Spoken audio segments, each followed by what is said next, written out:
Muito bem, mas descontrações à parte, eu passo a palavra ao Dr. Ney Maranhão para a sua exposição. É lá o jogo. É lá. Aqui. Aqui, mãe.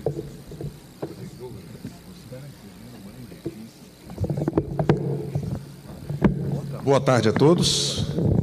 Eu cumprimento o nobre ministro Hugo Scheuermann, primeiramente, agradecendo as palavras, a receptividade. Ministro a quem eu nutro profunda admiração e, recentemente, não muito tempo, eu tive a oportunidade de sentar com ele ali no gabinete, no TST, e nós conversamos bastante. Eu pude perceber um pouco da sua história e também dos predicados que eu já sabia e ali confirmar. Ministro Hugo, uma satisfação poder reencontrá-lo, especialmente ser presidido nessa mesa por Vossa Excelência. Eu quero também cumprimentar o Dr. Gilberto Petri, que nos trouxe também uma visão muito oportuna, muito interessante do empresariado brasileiro, e eu me ressinto e realmente fico, às vezes, até triste de participar de eventos que só têm um tom. Nós não temos a ganhar quando a gente fala só para pessoas que estão pensando como nós e não ofertam, não fornecem outro ponto de vista. E isso enriquece demais o debate. Quando você tem a oportunidade de ouvir uma pessoa que tem um campo de visão, colocações e percepções diferentes. Isso nos faz realmente amadurecer. Estou lutando contra isso. Se alguém puder me ajudar, acho que é aqui, né? Me ajuda aqui um pouquinho. Dr. Ronaldo Curado Fleury, também uma satisfação. Acho que, pessoalmente, não ainda nos encontrado. Há uma satisfação enorme. Parabenizar, né, o Dr. Ronaldo pela associação, o Procurador-Geral do Trabalho. Quero parabenizar aqui a ANAMATRA e também a NPT, porque ontem houve uma decisão no Supremo Tribunal Federal de grande importância na discussão do amianto no Brasil. É uma discussão longa, polêmica, mas não sei se foi feito o registro aqui. Eu o faço, porque esse é um tema... Dá um outro microfone, querida. Eu vou segurar. Melhor. Porque eu fico mais preocupado em olhar para o microfone que falar.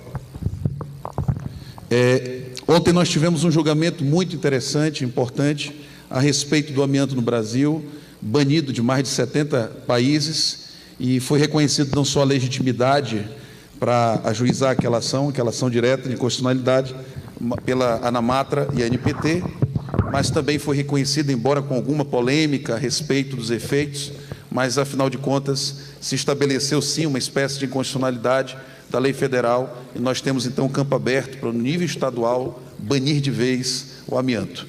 Bom, quero agradecer ao doutor Rodrigo Trindade, que eu tenho também grande admiração, um líder associativo, um juiz do trabalho de renome, de destaque, tem realmente sido um protagonista nesses tempos difíceis, nesses mares revoltosos. Nós estamos observando como o Rio Grande do Sul tem realmente lidado com bastante galhardia, e o doutor Rodrigo Trindade tem sido uma grande referência para todos nós, na combatividade, né, no empenho com que tem destacado, esclarecido muitas informações em tema de reforma trabalhista que nós estamos vivendo neste momento. Muito obrigado pelo convite, doutor Rodrigo. Obrigado pela confiança de me trazer ali de Belém do Pará, atravessar esse país todinho para chegar aqui e poder ter esse tempo junto com vocês.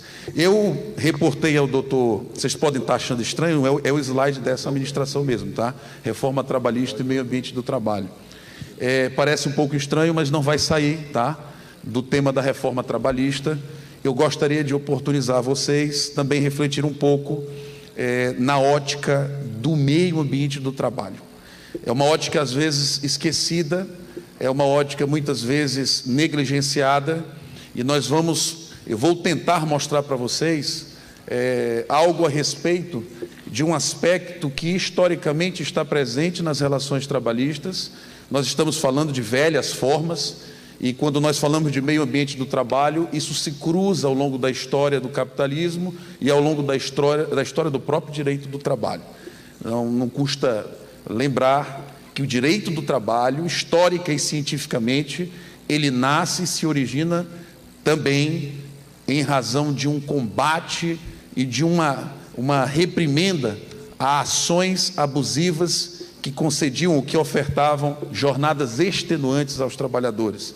Foi justamente para fazer um contraponto e uma reprimenda a jornadas de 18, 16 horas, sem intervalos, em locais fechados e insalubres, que o direito do trabalho nasceu, e as primeiras legislações trabalhistas, lá pela ainda 1802, Peel Act, a Lei de Proteção dos Menores, tratava justamente de equilíbrio do meio ambiente do trabalho, limitação da jornada de trabalho, concessão de pausas e também janelas, a posição e colocação de janelas para tornar o meio ambiente mais arejado. Permitam-me já desde aqui fazer uma crítica à reforma trabalhista, quando no artigo 611b, parágrafo único, traz uma das disposições legais certamente mais insanas que a gente já leu. Eu leio esse dispositivo e releio, eu não acredito que foi votado isso. E lá está escrito expressamente que, para fins de negociação coletiva, jornada e intervalo não são temas de saúde e segurança do trabalhador. É tão grotesco que a gente lê, o que a gente observa nessa disposição legal, que eu não tenho nem palavras para dizer para vocês. Porque é evidente que tempo de jornada e concessão regular de intervalo influencia diretamente na quantidade de acidentes de trabalho típicos e de doenças ocupacionais. Aliás, repito, historicamente o direito do trabalho nasceu para tutelar isso, justamente para regrar e trazer civilidade a um ambiente de trabalho marcado pela barbárie. Então não é aceitável que em pleno século XXI, o legislador de 2017 venha retornar 300 anos no tempo para afirmar aquilo que histórica e cientificamente já estava superado, que jornada e intervalo são temas, sim, de saúde e segurança do trabalhador. E aí, isso me permite enveredar pelo tema do meio ambiente do trabalho e o que a reforma trabalhista trouxe a respeito disso.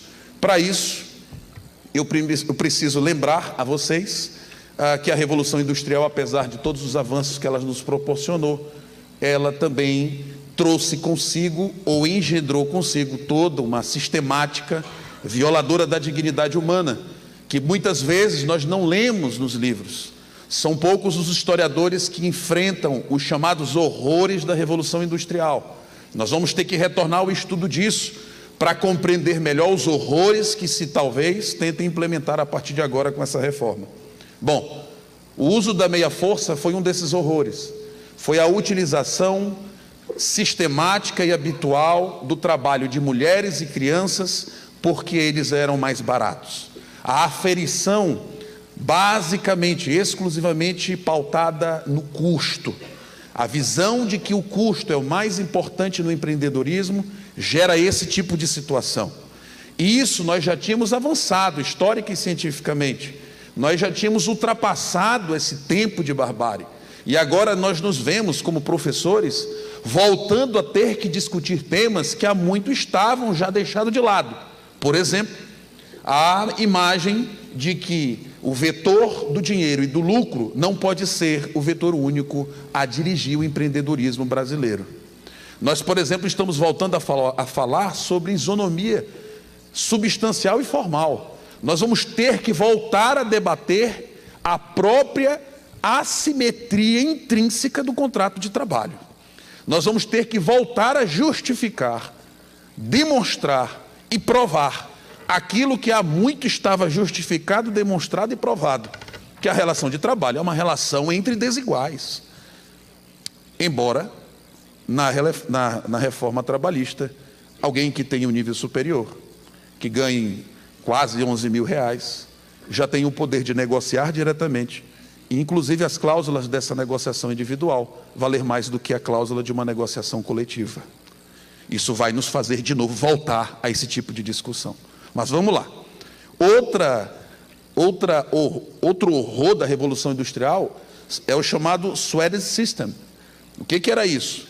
Era um amontoado de pessoas dentro de locais fechados, pequenos, insalubres, e aquela atividade, por óbvio, gerava uma disseminação enorme de doenças e enfermidades. As pessoas adoeciam muito rápido. Uma simples gripe de um deles proliferava-se e afetava todos os trabalhadores. As primeiras legislações trabalhistas, por exemplo, repito, elas estabeleciam janelas nos locais de trabalho, justamente para trazer um pouco mais um arejamento, trazer um pouco mais de qualidade no ambiente que estava se prestando serviço. Agora, a Revolução Industrial revelou esse tipo de horror, demonstrando a sistemática violação da dignidade humana, jornadas excessivas, ambiente insalubre, e a primeira intervenção humanitária. Eu faço essa afirmação que deixa um pouco as pessoas um pouco intrigadas, porque, para mim, a primeira legislação de direito ambiental no Brasil, no mundo, foi uma legislação de proteção do meio ambiente e do trabalho, tá? Muito embora lá na década de 70 o direito ambiental tenha nascido com a Conferência de Estocolmo, mais preocupado com o meio ambiente natural, legitimamente preocupado, mas se nós formos analisar historicamente, a primeira faceta ambiental a ser protegida por uma intervenção estatal foi a do meio ambiente do trabalho, e foi o direito do trabalho que proporcionou isso. Mas vamos avançar. É preciso, antes de falar da reforma nesse particular, muito rapidamente eu preciso também destacar o que é meio ambiente do trabalho. Porque nós lidamos com isso, não é, doutor? Nós ligamos todo dia com o meio ambiente do trabalho, julgamos causas envolvendo o meio ambiente do trabalho, os advogados tratam de meio ambiente do trabalho ao ouvir os seus clientes e peticionarem, mas poucas pessoas sabem verdadeiramente o que é meio ambiente do trabalho, o que abrange o meio ambiente do trabalho. Bom, meio ambiente do trabalho é isso, pessoal. Cientificamente, tá? Meio ambiente do trabalho não é local de trabalho. Esqueçam esse conceito do senso comum, é um conceito muito superficial. Meio ambiente do trabalho não é local de trabalho, não é só isso, é muito mais. Meio ambiente do trabalho é um complexo, é uma resultante de vários fatores, naturais, técnicos e psicológicos, porque é integrante do meio ambiente do trabalho, aliás, é uma dimensão intrínseca a ele, a dimensão psicológica, porque nele o homem atua. Só existe meio ambiente do trabalho se existir um homem numa atividade laborativa. Esse grande prédio, só ele é o meio ambiente artificial. Se aqui fosse um teatro, vocês estariam diante de um meio ambiente cultural, mas na hora que alguém vem encenar uma peça, cantar uma canção, ou alguém vem atuar fazendo uma limpeza, tudo isso se transforma imediatamente em meio ambiente do trabalho. É o homem que faz isso se transformar em meio ambiente do trabalho. O oceano é o local das baleias, mas se o mergulhador descer ali, ele passa a ser o meio ambiente do trabalho dele. O homem convola qualquer meio ambiente em meio ambiente do trabalho. Por isso a dimensão psicológica não pode ser esquecida. As condições de trabalho são os elementos físico-estruturais, é um ambiente externo, é o que está sentindo, tocando, cheirando, é aquilo que ele bate fisicamente, isso é condição de trabalho. E isso influencia a saúde e a segurança dos trabalhadores, integra o meio ambiente do trabalho. Os clássicos riscos físicos, químicos e biológicos são integrantes dessa dimensão. A organização do trabalho também integra o meio ambiente do trabalho. Ritmo, conteúdo de trabalho, se é monótono, se é acelerado, a forma como é organizada a coisa, a aceleração, o conteúdo da tarefa, a forma como isso é cobrado, tudo isso integra um conceito de organização do trabalho que também adoece. E, por último, as relações interpessoais. A qualidade da relação entre os trabalhadores, entre o superior hierárquico e os empregados, ou mesmo entre os empregados e terceiros, como os clientes, isso também afeta a qualidade de vida e a saúde dos trabalhadores. O pessoal do telemarketing, por exemplo, o principal fator de adoecimento deles é a forma rigorosa com que eles são tratados pelo cliente. Quando eles ligam, que a pessoa diz, você está me ligando de novo, me importunando, e aquilo, quando você tem uma semana inteira ouvindo não, e sempre nãos ríspidos, aquilo começa a produzir um efeito que é o que chama de risco psicossocial e causa distúrbios mentais. Em suma, sejam o contexto da relação homem-ambiente, da relação homem-técnica e da relação homem-homem, tudo isso integra o que nós chamamos de meio ambiente do trabalho. Por isso que o assédio, que está diretamente relacionado ao tipo de relação interpessoal, é também uma questão ambiental. Então, se você tem um trabalhador que usa o capacete, está protegido das condições de trabalho, tem boas pausas e uma jornada de trabalho normal, regular, ele está com uma boa organização do trabalho. Todavia, se ele tiver um chefe o assediando, ele está em condições de desequilíbrio labor-ambiental. Esses 3 elementos precisam ser objetos de atenção nossa. Meio ambiente do trabalho tem que ser construído assim, à luz do que afeta ou não a saúde e segurança do trabalhador. Bom, e os riscos ambientais trabalhistas são 5, pelo menos. Os clássicos físicos e biológicos, mas também os ergonômicos e os psicossociais. Vejam que os ergonômicos e os psicossociais têm a ver mais com a penosidade.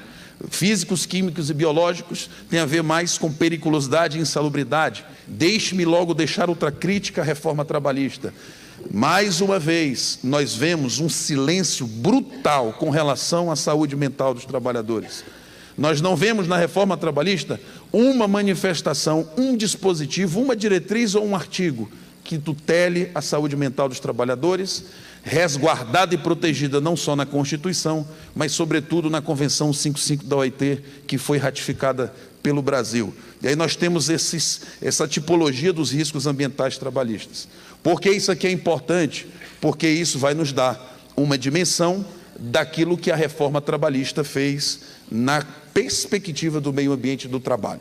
O que é o meio ambiente do trabalho equilibrado? É isso, essa é uma proposta que eu faço. O meio ambiente do trabalho só pode ser considerado como equilibrado quando acomodar condições de trabalho, organizações de trabalho e relações interpessoais continuamente seguras, sadias e respeitosas, com a adoção de uma visão protetiva holística do ser humano, ou seja, saúde física e saúde mental.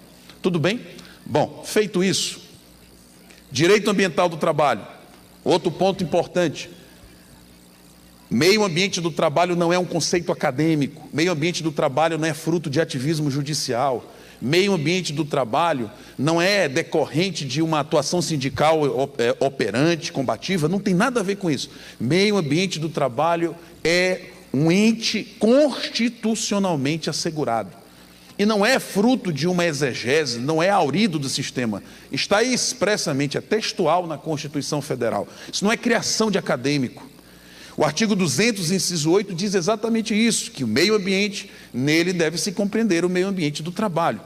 E é evidente, por exemplo, que o artigo 7º, 22, ao falar do direito fundamental dos trabalhadores à redução dos riscos inerentes ao trabalho, também se reporta ao meio ambiente do trabalho. Então, o meio ambiente do trabalho, primeiro, tem autonomia dogmática, é um ente jurídico reconhecido na Constituição, mas mais importante que isso, é também um ente de conformação jusambiental, porque a Constituição optou, o constituinte originário optou vincular meio ambiente do trabalho à dimensão ambiental. E isso nos permite, pelo menos, concluir uma coisa: toda a riqueza normativa do direito ambiental, toda a riqueza principiológica do direito ambiental, pode também ser manuseada e canalizada para a proteção do meio ambiente do trabalho. Então, todas as reflexões baseadas em prevenção, precaução, poluidor-pagador, usuário-pagador e outras mais, especialmente o coração do direito ambiental, que é a prevenção, tudo isso vem em benefício também do meio ambiente do trabalho. Agora, reforma trabalhista, perspectiva do meio ambiente do trabalho, modernização. A palavra modernização, ela foi muito utilizada como mote para poder passar a reforma trabalhista. Muito foi dito a respeito de que a regência das relações jurídicas trabalhistas no Brasil eram desatualizadas, obsoletas. Ok, vamos ver agora o fruto e o resultado da reforma trabalhista para ver se essa modernização verdadeiramente preocupou-se com o ser humano. Vejam que o capítulo da saúde e segurança do trabalho, artigo 154 a 200, Rodrigo, não tem uma alteração sequer. Nenhum dispositivo da CLT, do capítulo relacionado à saúde e segurança do trabalho, foi objeto de atenção do nosso legislador reformista. Então, a modernização passou ao largo do campo da saúde e segurança do trabalhador. Vocês vão ver que é muito pelo contrário. Segundo, o assédio moral laboral, a disposição, o conceito legal disso. Nós temos lei tratando de outras figuras de assédio, especialmente do cyberbullying, né? Mas a figura do assédio moral laboral, também prevista em algumas legislações estaduais, seria interessante uma referência federal a respeito do assunto, tutelando a reprimenda e também a prevenção de medidas assediantes no campo do trabalho. A justa causa do alcoolismo, um dos riscos psicossociais mais assimilados no campo do direito. A CLT de 43 continua dizendo que o alcoolismo é uma justa causa. A Organização Mundial de Saúde já nos ofertou a ciência e a consciência de que isso é uma doença e precisa ser tratado. E a jurisprudência assimilou com muito bom senso, porque o juiz do trabalho é sensível, ele percebeu que isso de fato precisa de uma interpretação constritiva. Então, quando nós estamos diante de caso de alcoolismo, ao invés da justa causa, ao invés da reprimenda, ao invés da penalidade máxima, nós encaminhamos a pessoa para o tratamento, para a recuperação. Ora, não era esse o momento de reformar a legislação trabalhista e quiçá estabelecer então um novo regramento, um esclarecimento a respeito do alcoolismo como uma figura típica de justa causa? Então fica essa reflexão. A reforma trabalhista não tratou disso e não decidiu modernizar riscos psicossociais no campo do trabalho. O adicional de penosidade, já me referi aqui, é eternamente sem regulamentação. Desde 1988 se aguarda a regulamentação do adicional de penosidade. Não seria um momento ideal, adequado, oportuno para aproveitar a reforma trabalhista e também regulamentar o adicional de penosidade? Quando nós sabemos que afastamento por distúrbios mentais, psíquicos, ansiedade, estresse pós-traumático, suicídio ocupacional, tudo isso tem vertiginosamente aumentado no quadro estatístico brasileiro, a ponto de figurar em terceiro lugar, e diz-se que em 20 anos será o primeiro lugar em causas de afastamento do trabalho. Será que não seria o momento, então, de regulamentar o adicional de penosidade, que tem a ver direto com os riscos psicossociais e ergonômicos? Não houve preocupação do nosso assodado legislador, ele decidiu realmente fechar os olhos para esse tipo de temática. Saúde mental. Não há no Brasil, um estatuto jurídico de proteção da saúde mental do trabalhador. Não há uma NR específica a respeito de saúde mental do trabalhador. Isso continua ao largo da preocupação. A sociedade não suporta mais esse exército de pessoas doentes que nós temos aí. Então, é preciso sim um regramento jurídico, e perdeu-se uma ótima oportunidade para se estabelecer um marco jurídico de proteção, promoção e prevenção da saúde mental da classe trabalhadora. Veja o PL 220 de 2014, que está nas mãos do senador Paim, que é daqui, um grande congressista, e que nós tivemos a oportunidade de redigir esse PL junto com o Guilherme Feliciano, na época o meu orientador no doutorado. Isso foi apresentado, mas não anda, não caminha. Não é por falta de boa vontade do nobre senador, muito pelo contrário, já tentou várias vezes, mas não há espaço para caminhar um projeto que tutele a prevenção de acidentes e doenças ocupacionais no trabalho. Não há espaço na agenda política brasileira, ao que parece, para se pensar um pouco a respeito de saúde e segurança do trabalhador. Há uma dificuldade na tramitação desse tipo de questão. Agora, o que a reforma trabalhista fez foi, ao invés de reduzir os riscos inerentes ao trabalho, maximizar os riscos inerentes ao trabalho. Vejam que revogou o artigo 384 da CLT, o intervalo da mulher prévio ao sobrelabor. 15 minutos estabelecidos na CLT, num regramento lindíssimo, sensível, compreensível. Alguns poderiam dizer que violaria a isonomia, a igualdade, porque ao homem não foi conferido igual direito. Revelou-se então, no debate da jurisprudência, o TST chegou à conclusão de que esse regramento é legal, é legítimo e é constitucional. Estabeleceu-se que a perspectiva biopsíquica da mulher é diferenciada do homem e que o princípio da isonomia comporta nuances, dimensões, direitos diferenciados. Isso não viola a isonomia, muito pelo contrário, a realiza. O debate chegou ao Supremo Tribunal Federal e o ministro Dias Toffoli, como relator, ao final proferiu seu voto pela constitucionalidade. O Supremo Tribunal Federal, pelo seu pleno, declarou a constitucionalidade. Pouco tempo depois, o legislador reformista vem e suprime esse direito. E ainda há quem diga que não há um direito sequer. O doutor Fleury falou que não há um direito constitucional, rolou ali do artigo 7º. Mas tem gente que diz que não houve um direito sequer extirpado pela legislação reformista. Eu trago para vocês pelo menos um, não vou falar aqui nem de horas itinere. Estou falando aqui de intervalo para a mulher. Num exemplo prático daquilo que na doutrina, na teoria, se chama de backlash. É a reação odiosa a uma ação. Parece que, depois de um caminhar jurisprudencial que certificou a constitucionalidade do direito, o legislador reformista disse: não, quem manda aqui sou eu e eu tiro. E tirou. Backlash. É a reação ao chamado ativismo judicial, um ativismo congressual ou um ativismo legislativo. Isso é a se pensar. 12/36, atividade insalubre, licença prévia. Veja que o TST também firmou sua jurisprudência, embora oscilando um pouco, no final fechou a necessidade óbvia de cumprimento de uma norma de direito ambiental preventivo.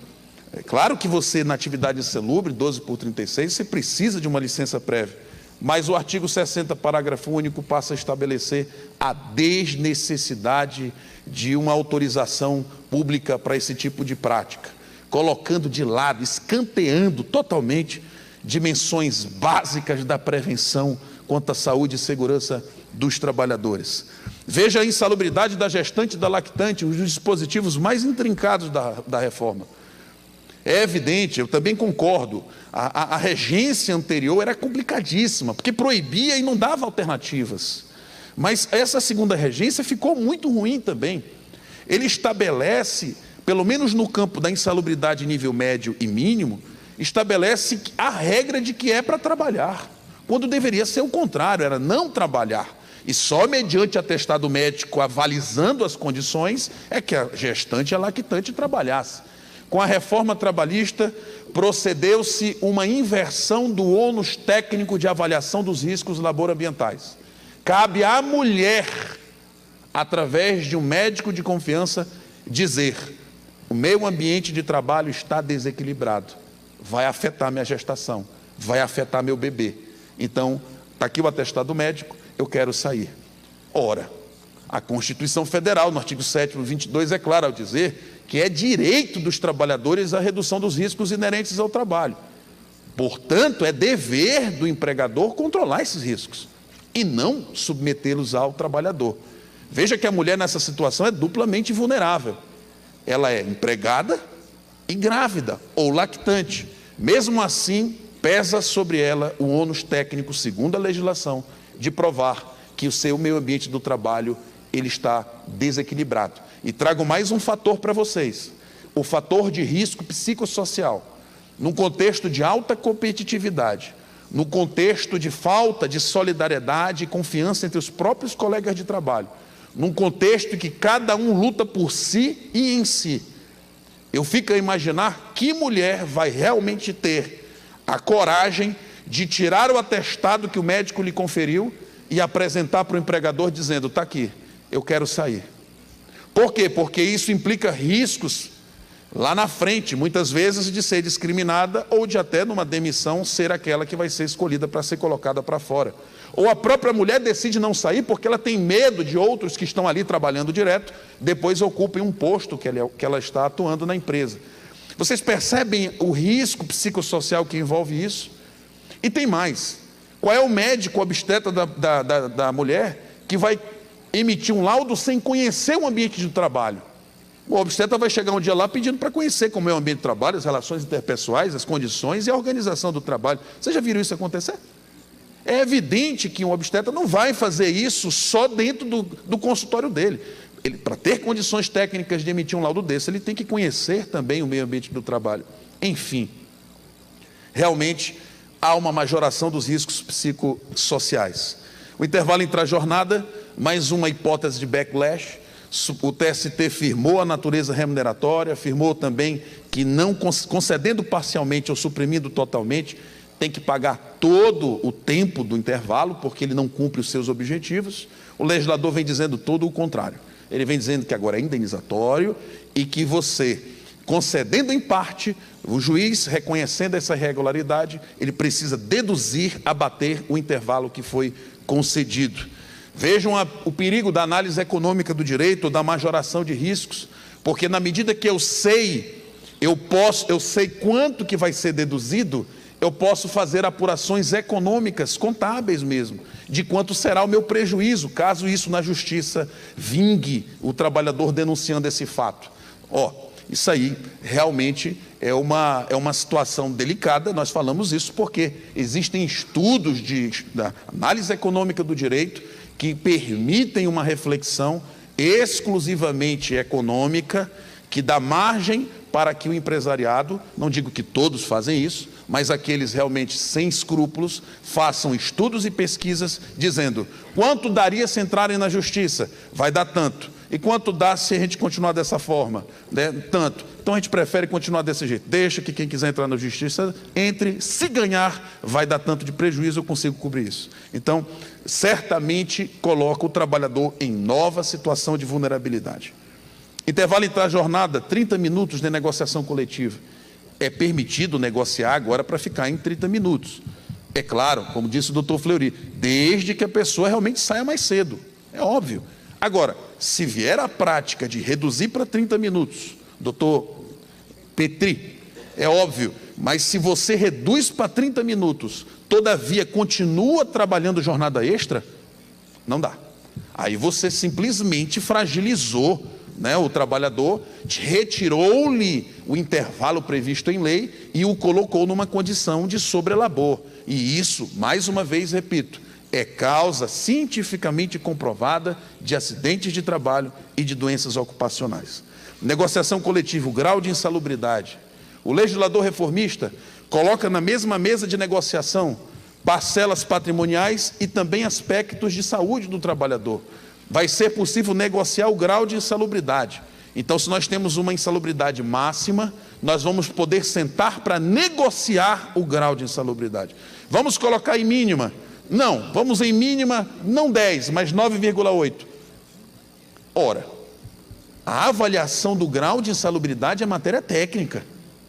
Isso precisa de estudo técnico. Isso não pode ser rebaixado ao nível de qualquer discussão, negociação ou negociata. Não pode ser isso. O tema de saúde e segurança do trabalhador é inegociável. Isso aqui é indisponibilidade da saúde. Eu não tenho como dispor da minha saúde coletivamente, mais ainda. Eu não posso negociar a saúde das pessoas.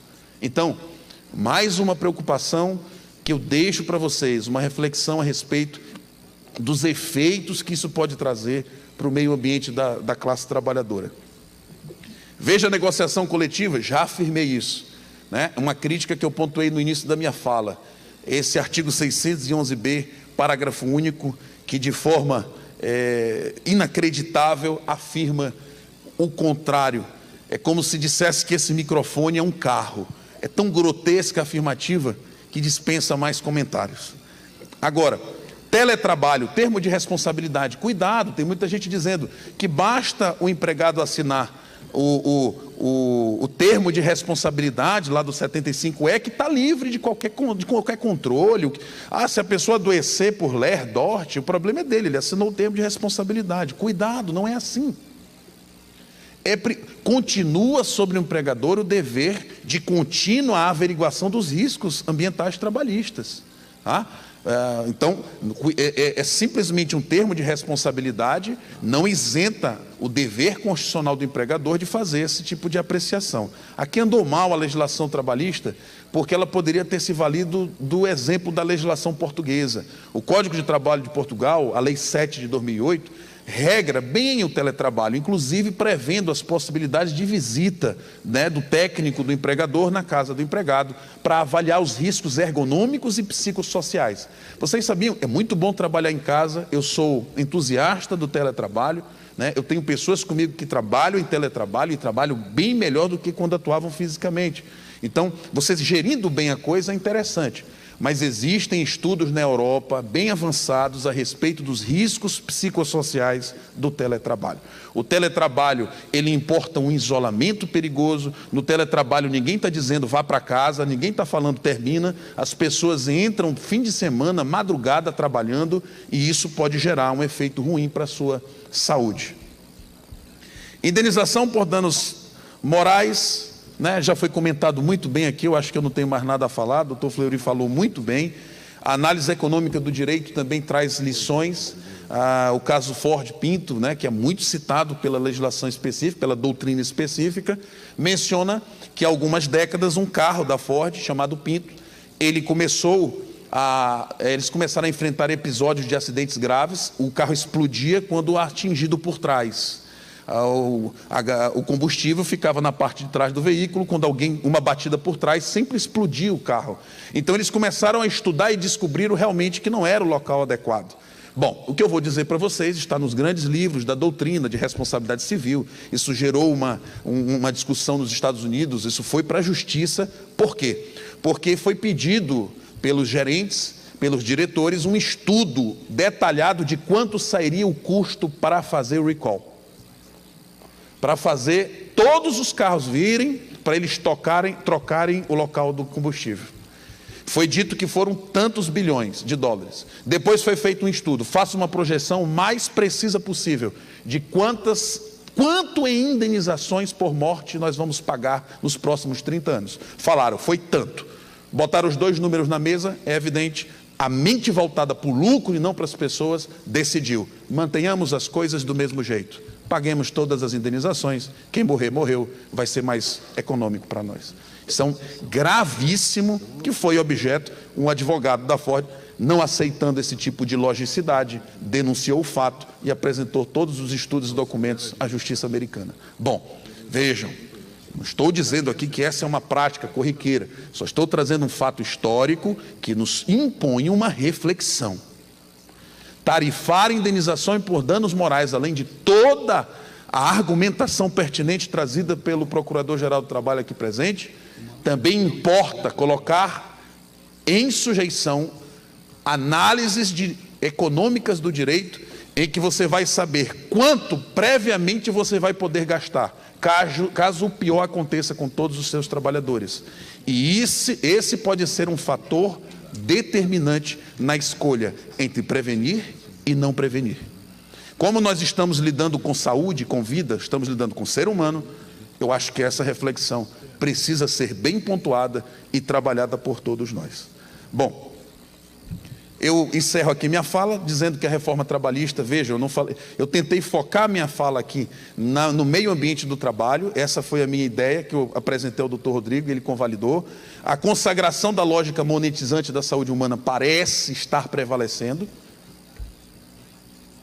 O contínuo desprezo à normatização da saúde mental também parece estar prevalecendo.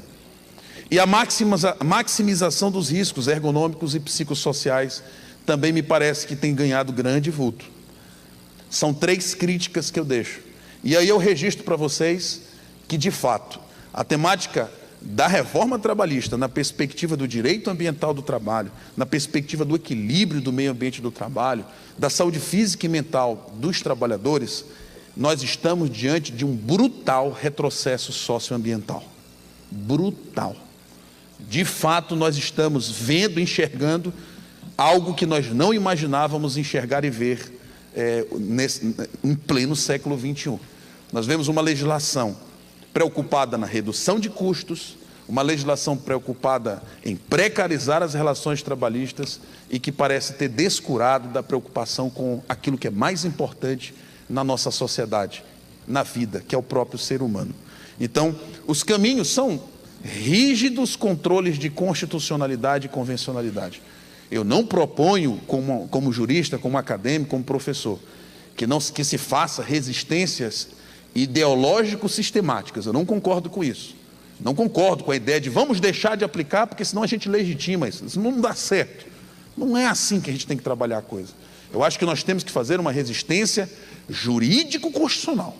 Nós temos instrumentos, ferramentas e bom senso. E cá entre nós, Que legislação mal feita, viu? A impressão que eu tenho é que foi feito, parece que por uma pessoa só, que não estudou nem a metade de um semestre do curso de Direito, sinceramente. Os erros são grotescos dentro dessa lei. É impressionante como a capacidade técnica padece de uma indigência científica extraordinária. O texto da reforma trabalhista, aprovado, sem qualquer ressalva, sem qualquer veto, tanto no Congresso quanto pelo presidente da República. É de ruborizar